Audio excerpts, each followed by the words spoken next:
Are there any statements by the prosecutors about the significance of this statement in your particular context? I'm privileged, I have to say that, to be part of this great event, this dialogue. The theme of this conference, honoring women in international criminal law, from Nuremberg to the ICC, is very interesting. It means for me that today, more than ever, we are conscious of the great sufferings endured by women during conflict. And today, we have taken the responsibility to rehabilitate them in their dignity, to restore the proud of being women. It is very important. This declaration is a strong signal, a strong call we are sending to the international community.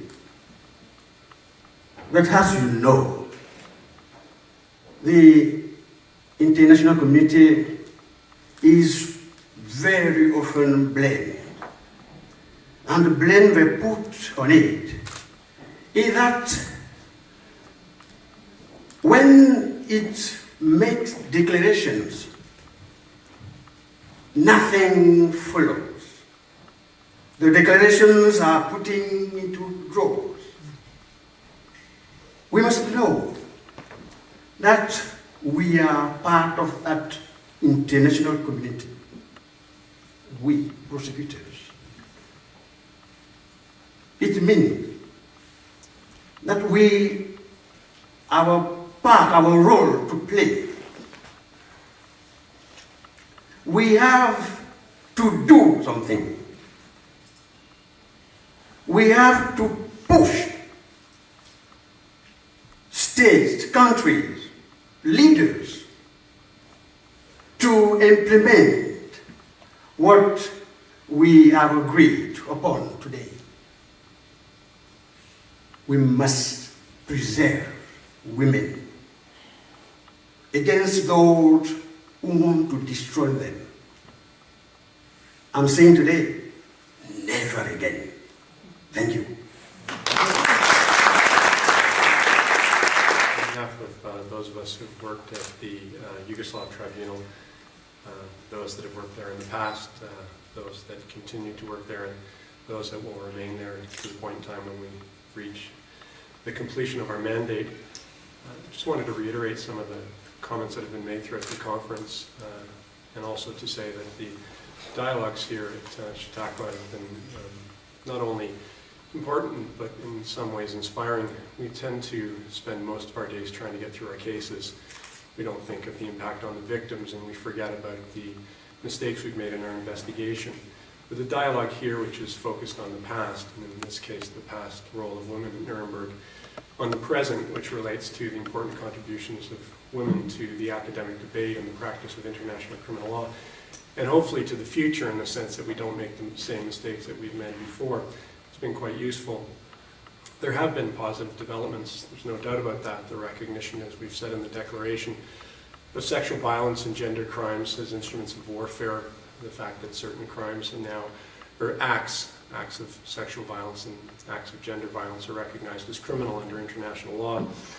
And though less than it should be, the increased role of women in all aspects of our work, hopefully these three developments, at least those three anyway, will lead to greater accountability and a reduction in impunity. The international community must continue to support the work of those persons who are trying to end impunity, but also to continue to support, as we should as prosecutors, the role of women in our work and the different perspectives that they bring different than ours.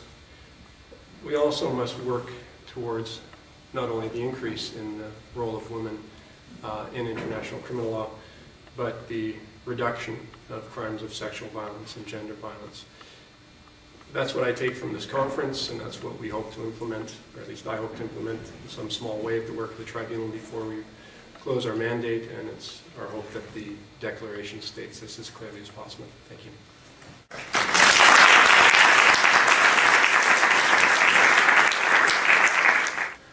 Thank you very much.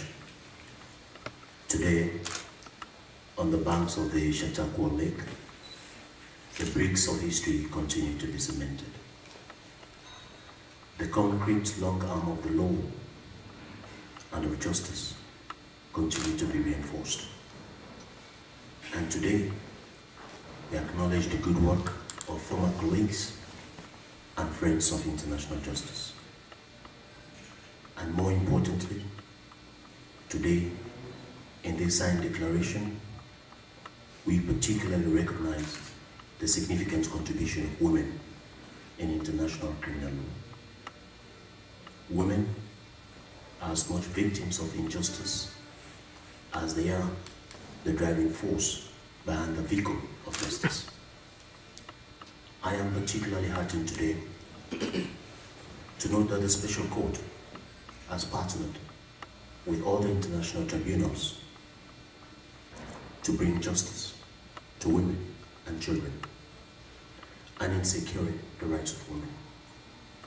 The Special Court has been the first court to recognize the offense of forced marriage, to recognize that the offense of sexual slavery falls under the rubric of crimes against humanity, and also to recognize an attack on peacekeepers.